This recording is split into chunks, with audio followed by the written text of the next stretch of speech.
wote alionipa Baba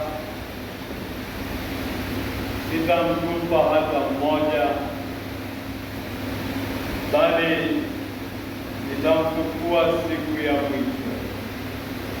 Kwa jina la Baba na la Mwana na la Roho Mtakatifu. Ndugu zangu, huu ni msimu wa Pasaka, msimu ambapo tunaadhimisha fumbo kuu la wokovu wetu, yaani fumbo la mateso, kifo na ufufuko wa Bwana wetu Yesu Kristo.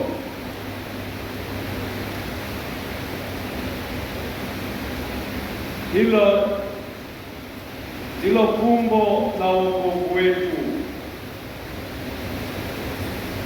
ambalo ni zawadi ya upendo wa Mungu na huruma yake kwetu sisi, kwani pamoja na kutuumba, Mungu ambaye ni Baba wa huruma angependa pia kutuzawadia mkombozi. Nasi tuliokusanyika hapa leo tunaadhimisha hilo fumbo la mateso, kifo na ufufuko wa Kristo, na tunaliadhimisha kama fumbo ambalo sisi wenyewe tumesimikwa. Tulipobatizwa tulikufa pamoja na Kristo, tukafufuka pamoja na Kristo, tukawa viumbe wapya. Kwa maneno mengine, kwa ubatizo wetu tulishirikishwa kikamilifu fumbo la mateso, kifo na ufufuko wa Kristo.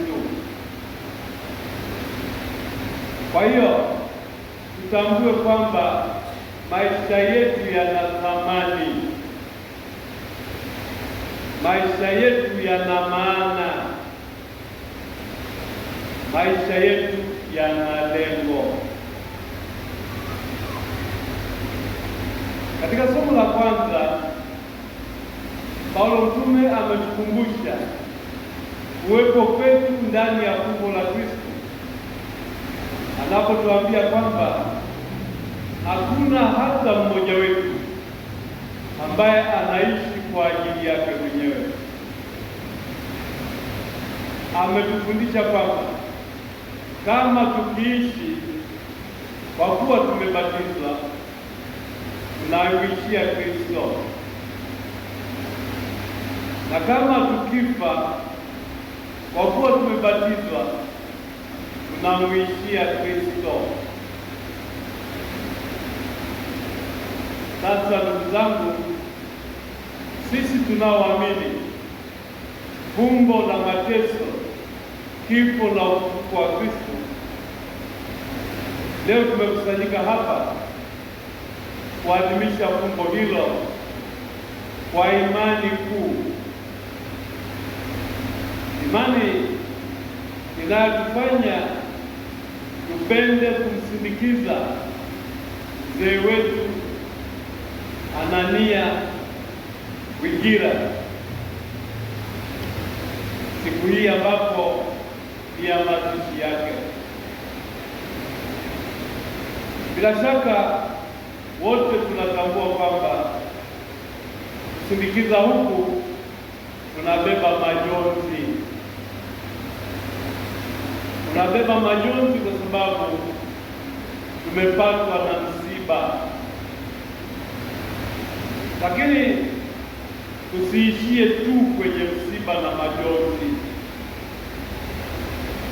Kwa nguvu ya imani yetu tukabili pia msiba huu kwa matumaini. Tunaamini na kutumaini kwamba mzee Wigira ambaye alibatizwa akashirikishwa matunda ya wokovu, atashinda pamoja na Kristo. Na tunapomsindikiza, na waalika tumshukuru Mungu kwa mengi. Kwanza tumshukuru kwa kuwa alipenda kumsaidia zawadi ya uhai. Pili, akamzawadia zawadi ya imani katika Kristo. Tatu, akamjalia kuwa mshiriki katika kanisa lililo mwili wa Kristo, na ndani ya kanisa hilo akazawadiwa wito wa kuwa baba wa familia. Nashukuru kwa kujituma kwake kwa kuihudumia familia yake hata ikaweza kudumu katika imani na ushuhuda wa Kristo. Nashukuru Mungu kwa kuwa alimjalia uwezo na vipaji vya kutenda kazi. Ukitazama kwenye jeneza lake, tunaona vimewekwa vitendea kazi, vyombo alivyovitumia kutunza familia yake. Kwa namna fulani tunaweza tukamfananisha na Mtakatifu Yosefu. Yosefu mfanyakazi, Yosefu mseremala, Yosefu baba wa familia takatifu. Tunamwomba Mungu aliyemjalia wito na uwezo wa kufanya kazi, basi amjalie pumziko la milele pamoja na wateule wake. Ndugu zangu wapendwa, aidha tunamshukuru Mungu kwa uhai mrefu aliojalia. Mzee wetu Wigira amejaliwa kuishi miaka 88. Zaburi huwa anasema hivi: jumla ya miaka yetu ni 70, lakini tukiwa na bahati ya kuwa na afya njema, basi 80. Lakini hiyo 80 sio bure, ina changamoto zake, ina changamoto na taabu. Na hizo changamoto na taabu ni sehemu ya malezi tunayopewa, malezi yanayolenga kutufanya tujitokeze zaidi kama watoto na watumishi wa Mungu. Mzee Wigira ameishi miaka hiyo 88 kadiri tunavyoambiwa, kwa utulivu na uwajibikaji mkubwa. Tunamshukuru Mungu kwa mfano aliotuachia, na tena tunapenda kumwomba Mungu Baba wa huruma, endapo kuna lolote lililopungua katika ufuasi na majitoleo yake, basi amhurumie na kumjalia pumziko la milele. Napenda kuchukua fursa hii kuhitimisha homilia hii kwa kutoa pole za dhati kwako Padre Dennis Wigira, kwa ndugu zako, jamaa zako, majirani, marafiki na wajuani wako. Poleni sana kwa msiba huu mzito. Ninawaalika na kuwaasa tena upokee huu msiba sio kwa majonzi na kukata tamaa, bali kwa imani na tumaini, kwa kuwa Mungu wetu ni Baba wa huruma. Amani ya Kristo iwe nanyi. Ndugu wapendwa, Mzee Anania Swigira aliishi imani yake kama Mkristo. Sisi tunaomwombea na kumsindikiza tusimame sasa na kukiri imani yetu.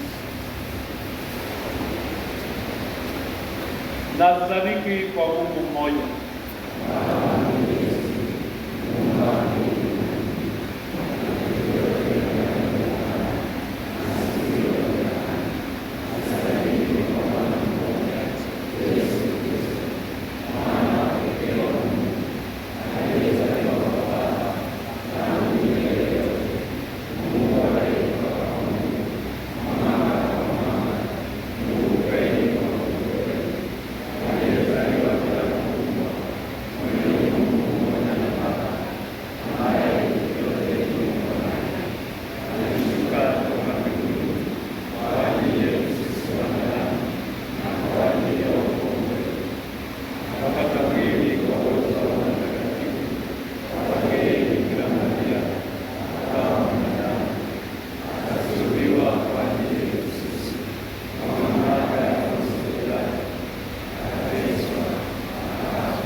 Wapendwa, tumwendee Bwana wetu Yesu Kristo ambaye alikufa kwa ajili yetu na ambaye Mungu Baba alimfufua kutoka katika wafu.